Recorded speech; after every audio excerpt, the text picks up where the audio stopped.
여러분들은 날마다 믿음으로 사시기를 예수 이름으로 축원합니다. 하나님께서는 하나님의 자녀들이 믿음의 계산법으로 살기를 원하세요. 성경에 보면 하나님께서 사용하시는 이 계산법과 우리들이 일반적으로 사람들이 사용하는 이 계산법이 다른 것을 말씀하고 있습니다. 사람들은 일상적으로 이 수학적으로 또 이 혼의 계산법에 익숙해져 있죠. 1 더하기 1은 2다. 이렇게 과학적이고 합리적인 이 사고방식에 익숙해져 있습니다. 그런데 하나님께서 사용하시는 이 계산법은 이 영의 계산법, 믿음의 계산법을 사용하시는 것을 보게 돼요. 1 더하기 1은 무한대로 될 수 있다는 거예요. 그래서 성경을 보니까 어떤 사건이 일어났을 때 사람들의 이 계산과 하나님의 계산이 확실히 다른 것을 보게 되죠. 예를 들어서 이스라엘 백성들이 이제 이 광야로 나왔어요. 출애굽해서 광야로 나오게 됐을 때 제일 먼저 부딪힌 것이 바로 홍해 바다 앞에 서게 됩니다. 그러니까 이스라엘 백성들이 자신들이 계산할 때 뒤에서는 애국 군대가 추격해오고 앞에는 홍해 바다가 놓였어요. 그러니까 결국은 어떤 생각을 갖게 되냐면, 이제는 다 죽게 되었다. 이제는 우리는 끝장이야. 인간적으로 계산하면 도무지 살 수가 없는 거예요.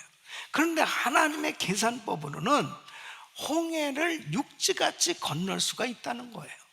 이것이 바로 인간의 계산과 하나님의 계산의 차이가 나타나는 것을 보게 됩니다. 여러분, 요단강을 건너게 하실 때도 역시 마찬가지예요. 하나님께서는 제사장들이 법궤를 메고 먼저 요단강에 발을 내디디면 물이 갈라지게 될 것이다. 도무지 혼의 계산법으로, 인간적인 이 이성적인 계산으로는 이해가 안 되는 겁니다. 그래서 이사야서 55장 8절에는 이렇게 말씀하고 계세요. 여호와의 말씀에 내 생각은 너희 생각과 다르며 내 길은 너희 길과 다르다고 말씀하고 계십니다. 그러니까 하나님의 계산법과 이 사람들의 일반적으로 생각하는 이 계산법이 이렇게 차이가 나기 때문에 믿음의 계산법으로 하나님께서 말씀을 하실 때 인간적으로 이 혼의 계산법으로 그 말씀을 받아들이게 되어지면 하나님의 능력과 사람의 한계라는 이 엄청난 차이를 경험할 수밖에 없습니다. 그래서 신앙생활을 하면서 참 갈등이 생겨질 수밖에 없는 거죠. 오늘 이 말씀은 너무 중요한 말씀입니다. 여러분의 생각의 틀이 정말 이 과학적이고 합리적인 사고에 익숙해져서 그냥 정말 내가 이 세상을 살면서 예수를 믿는다고 하면서도 계속해서 이 세상에 묶여서 세상 환경 가운데 이성적인 사고에 사로잡혀서 하나님의 말씀을 받아들이려고 하면 도무지 이해도 안 되고, 그리고 갈등만 생겨지고, 그리고 내 삶 가운데 믿음의 역사가 나타나지 않는 거예요. 저는 오늘 이 말씀을 통해서 정말 우리 성도님들이 이 믿음의 계산법으로 신앙생활을 하면서 믿음의 역사가 나타날 수 있기를 예수 이름으로 축원합니다. 그래서 오병이어의 역사가, 광야에서 우리 주님이 이 엄청난 역사를 일으키셨던 이 놀라운 기적의 역사가 우리 성도들 삶 가운데 여러 영역에서 하나님이 하셨다고, 하나님은 위대하시다고, 하나님의 그 놀라운 역사를 경험하는 위대한 간증들이 있기를 예수 이름으로 축원합니다. 그러면 믿음의 계산법으로 주의를 해야 되겠는데, 어떻게 하면 믿음의 계산법으로 살 수 있고 주의를 할 수 있느냐? 첫째는 뚜렷한 비전을 가져야 됩니다. 따라했습니다. 뚜렷한 비전을 갖자. 자, 하나님은 하나님의 자녀들을 축복하실 때 이 꿈과 비전을 주시는 겁니다. 이 꿈과 비전을 캐치하면, 꿈과 비전을 가지게 되면 사람이 달라져요. 여러분, 비전을 갖게 되면 사람의 생각의 크기가 달라지고요, 마음의 크기도 달라집니다. 여러분, 아브라함 보세요. 아브라함은 지극히 평범한 사람이었습니다. 그 아버지는 우상장사였어요. 정말 어떤 면에서 보면 참, 어떻게 이 사람이 믿음의 조상이 될 수 있을까? 도무지 이해할 수 없는 그런 평범한 가정, 평범한 사람이었습니다. 그런데 주님이 아브라함을 부르시고 창세기 12장 2절에 이렇게 꿈을 주십니다. 비전을 주시는 거예요. 내가 너로 큰 민족을 이루고 내게 복을 주어 내 이름을 창대케 하니 너는 복의 근원이 될지라. 여러분, 평범한 사람이라도 하나님의 말씀을 가지잖아요. 하나님께서 주시는 이 꿈을 가지잖아요. 달라지는 겁니다. 내가 너로 큰 민족을 이루게 해주겠다. 너는 복의 근원이 될 거야. 하나님의 약속을 갖게 됐을 때 생각의 크기가 달라지는 거예요. 여러분, 결국 아브라함은 믿음의 조상이 된 줄로 믿습니다. 요셉 보세요. 요셉은 정말 평범한 아이였습니다. 요셉은 이 야곱의 12 아들들 가운데 지극히 평범한 아이였습니다. 그냥 아버지가 채색을 입혀주고 사랑하는 아들이었지만은 형들이 잘못한 거 아버지한테 고자질이나 하고 그렇게 지극히 평범한 아이였습니다. 그런데 어느 날 요셉이 꿈을 꿉니다. 하나님이 요셉에게 꿈을 주시는 거예요. 이 밭에서 형들과 함께 곡식을 단을 묶고 있었는데 자기의 단이 일어나고 형들의 단이 자기를 향해서 절하는 꿈, 해와 달과 11별이 자기를 향해서 절하는 꿈을 꿉니다. 이 12지파의 최고가 될 것과 전 세계를 다스리는 위대한 지도자가 될 그런 비전을 이 요셉에게 주신 거죠. 여러분, 환경적으로는 도무지 이해할 수가 없어요. 요셉은 그런 인물이 될 수가 없어요.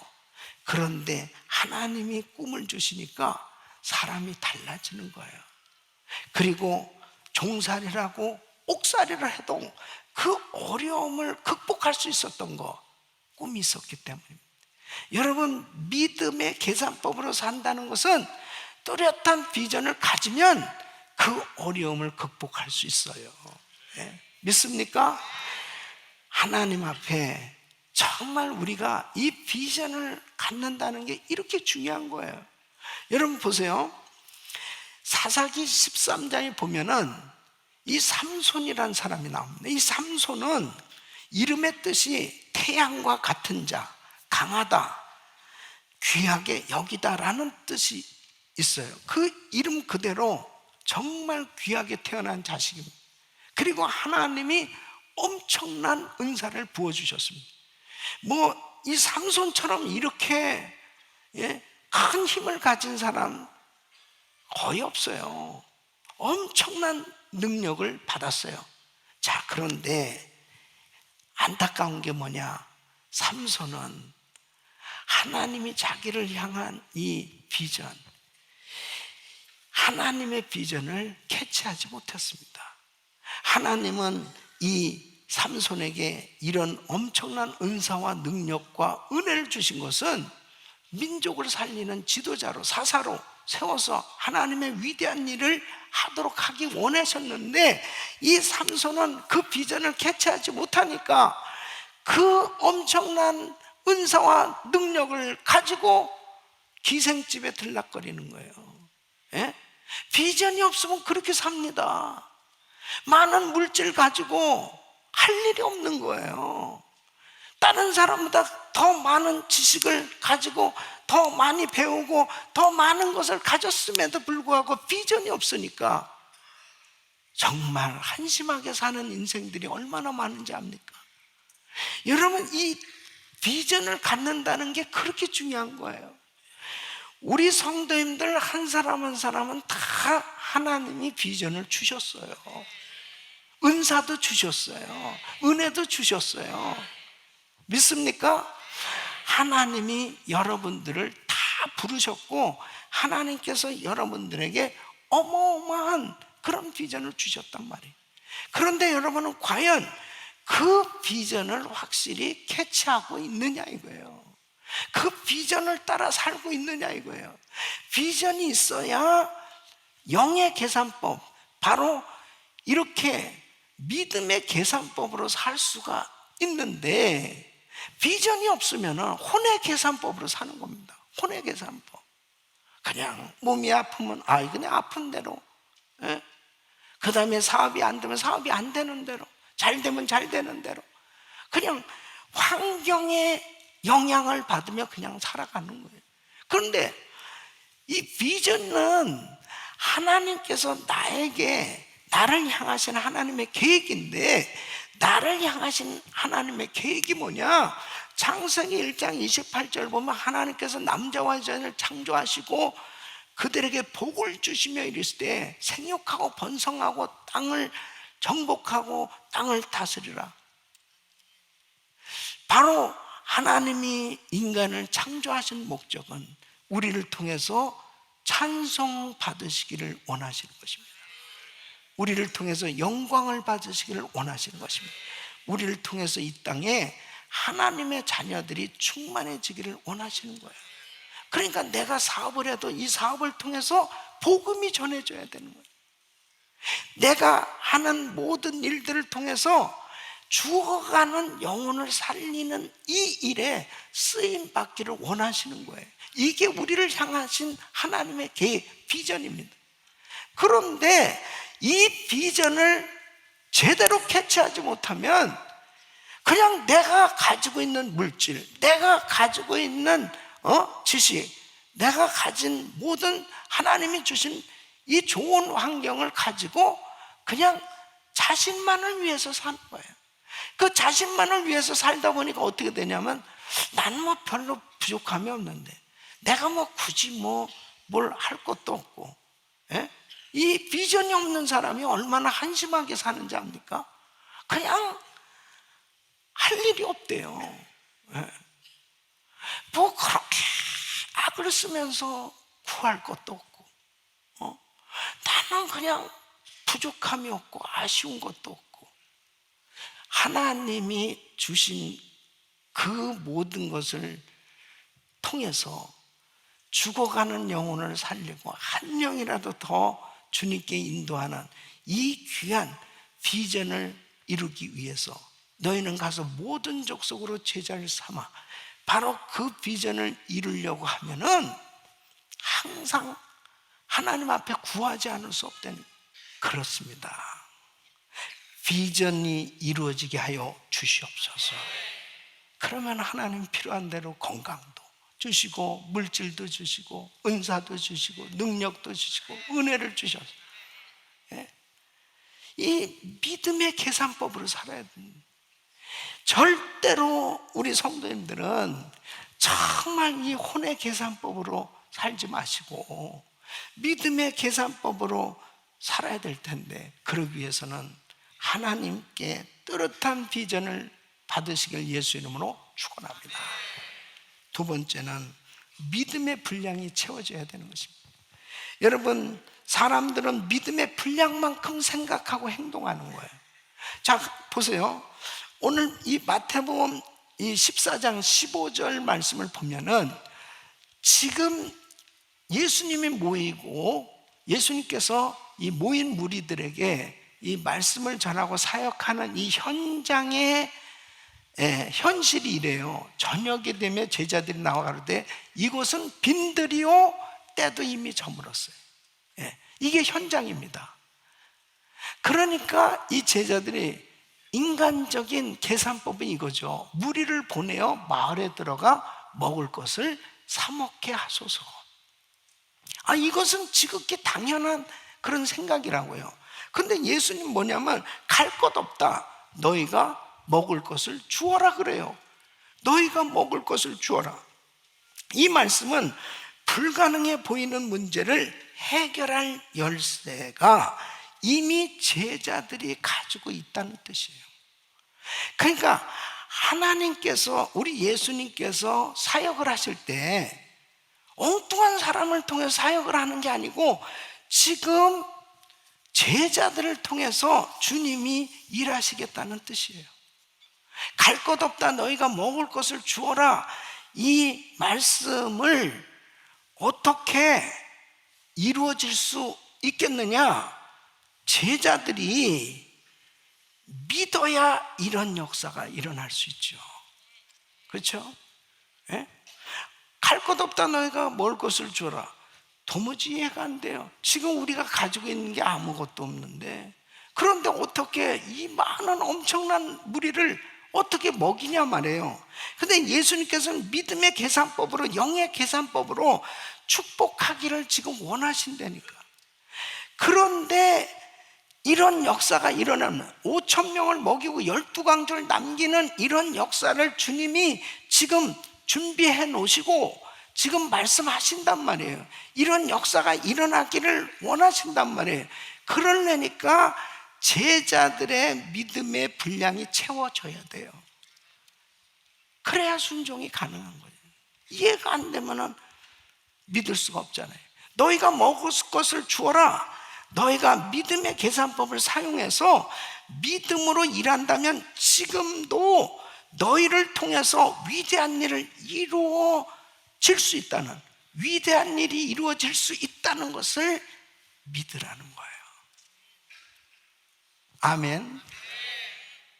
그러니까 하나님은 지금도 저와 우리 성도님들을 통해서 위대한 믿음의 역사를 이루시길 원하세요.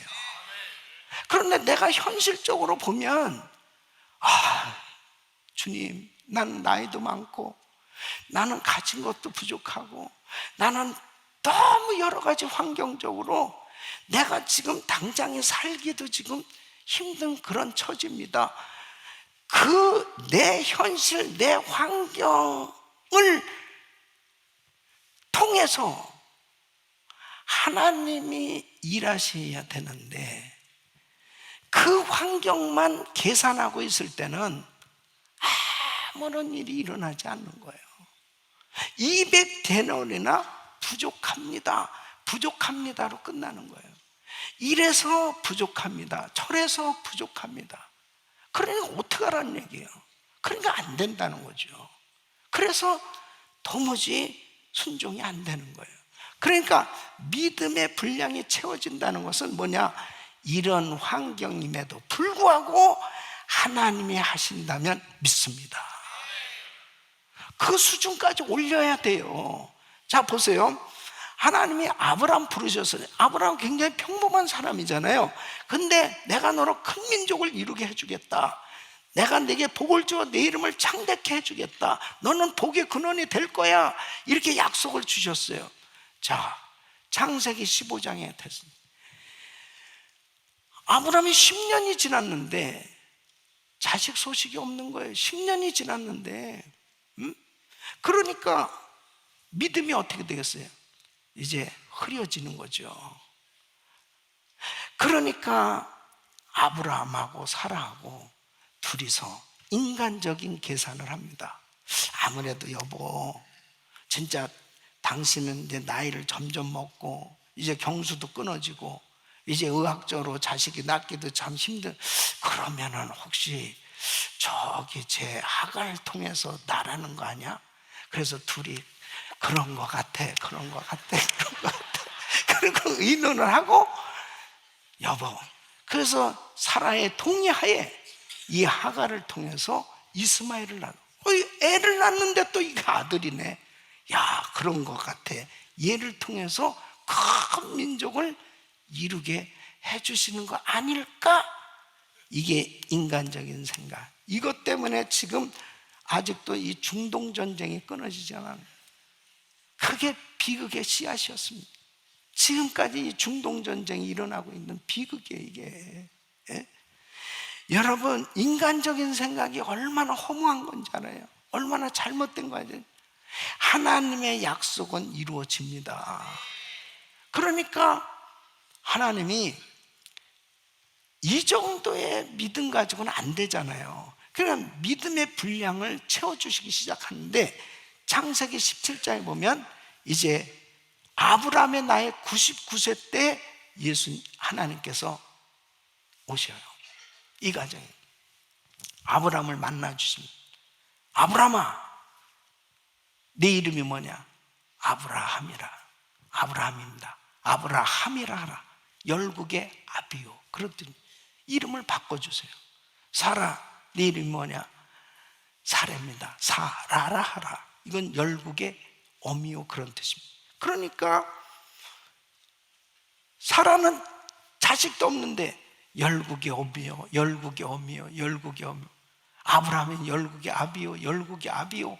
그러면서 믿음을 갖게 해주신단 말이에요. 결국 아브라함 100세에 사라를 통해서 이삭을 주신 줄 믿습니다.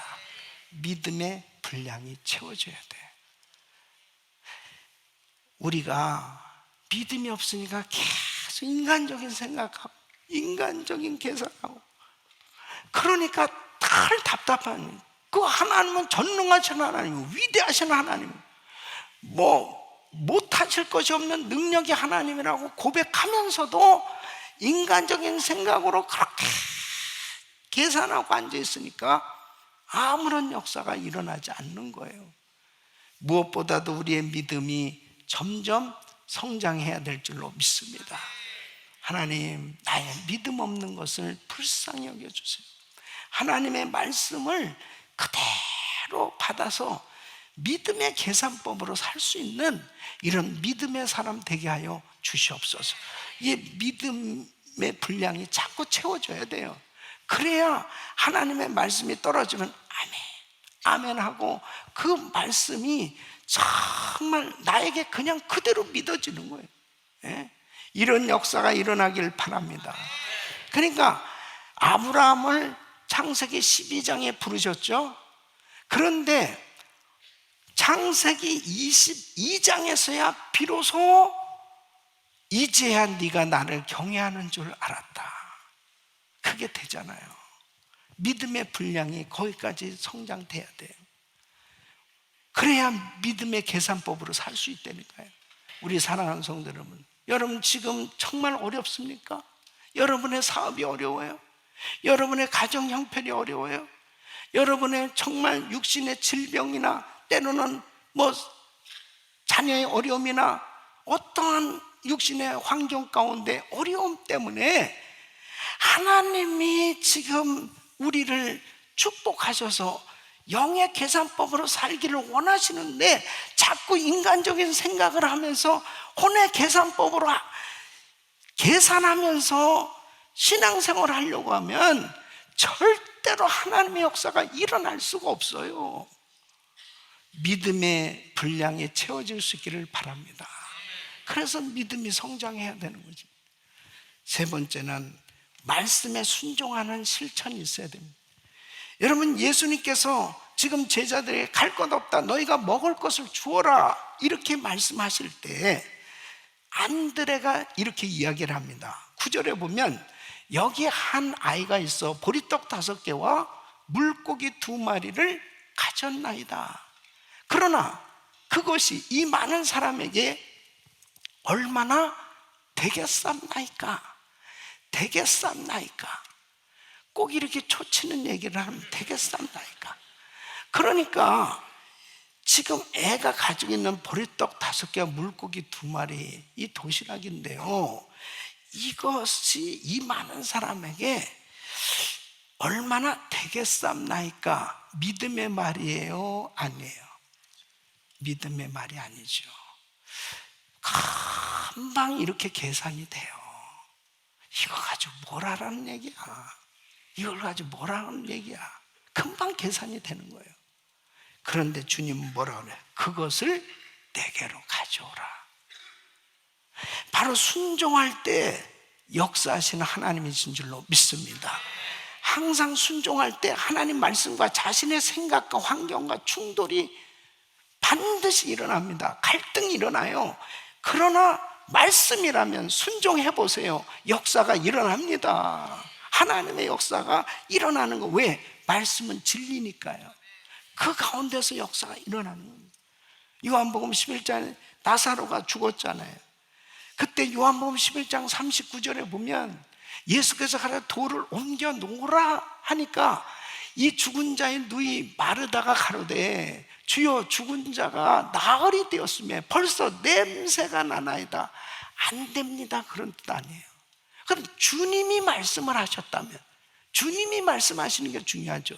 주님이 말씀하셨다면 내 생각이 아니고 내 계산이 아니고 말씀에 순종할 때, 바로 영의 계산법으로 순종할 때 돌문을 옮겨놓은 나사로야 나오라. 그러니까 나사로가 배를 동인 채로 걸어 나오는 역사가 일어나지 않냐 이거예요. 사랑하는 성도 여러분, 말씀에 순종이 이루어질 수 있기를 바랍니다. 혼의 계산법은 절대 순종이 안 돼요. 이성적인 계산법은 절대 순종이 안 되면 우리는 너무 과학적인 합리적인 사고에 너무 익숙해져 있어요. 그렇기 때문에 아무런 역사가 일어나지 않습니다. 이렇게 과학이 발달은, 의학이 발달은 그냥 내 생각대로 되는 대로 그냥 형편되는 대로 그냥 사니까 아무런 역사가 일어나. 근데 어떤 사람이 항상 그런 기적을 경험하냐면, 그러나 주님이 말씀하신다면, 의사들이 너 죽어, 너 이제 끝장이야, 그런 진단을 받았다 할지라도 하나님이 역사하시면 살아날 수 있다는 거죠. 회복될 수 있다는 거죠. 이게 믿음 생활 아니에요? 예.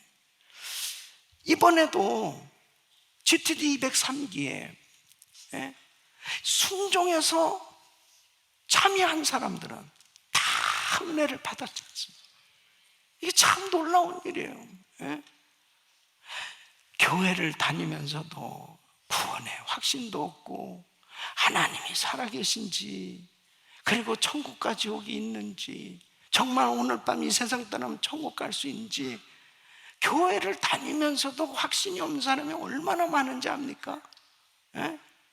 그런데 3박 4일 동안, 이 짧은 시간인데 복음을 경험하고 정말 성령 충만함을 받으니까, 거듭나게 되니까, 영적인 세계가 열려지니까 와, 정말 그 하나님을 찬양하게 되고 은사를 받게 되고 하나님을 마음껏 찬양하며 하나님께 영광 돌리게 된 줄 믿습니다.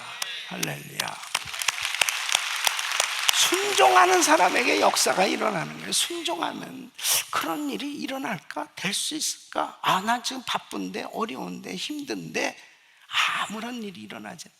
바쁘고 힘들고 어려운데도 그래, 순종해서 한번 가보자. 그 말씀대로 순종했더니 역사가 일어나지 않습니다. 뭘 인간적인 계산할 게 뭐가 있어요? 하나님의 계산으로, 그렇게 영의 계산으로, 믿음의 계산으로 살면 기적이 일어나는 거예요. 기도한 만큼 응답받게 되잖아요. 기도한 만큼 하나님의 역사가 일어나잖아요.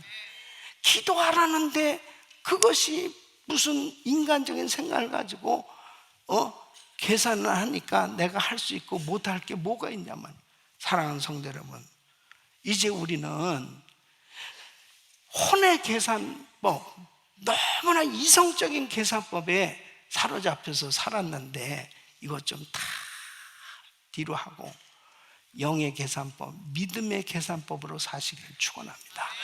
그런데 하나님의 기적은 오늘도 일어납니다. 우리 성도들 삶 속에 하나님이 이렇게 위대하시다. 그리고 여러분, 아무리 세상이 어지럽고 힘들다 하더라도 우리 하나님 의지하고 말씀 붙들면 지금도 오병의 역사는 일어나는 것입니다. 이런 역사가 우리 성도들 삶 속에 이루어지기를 예수 이름으로 축원합니다.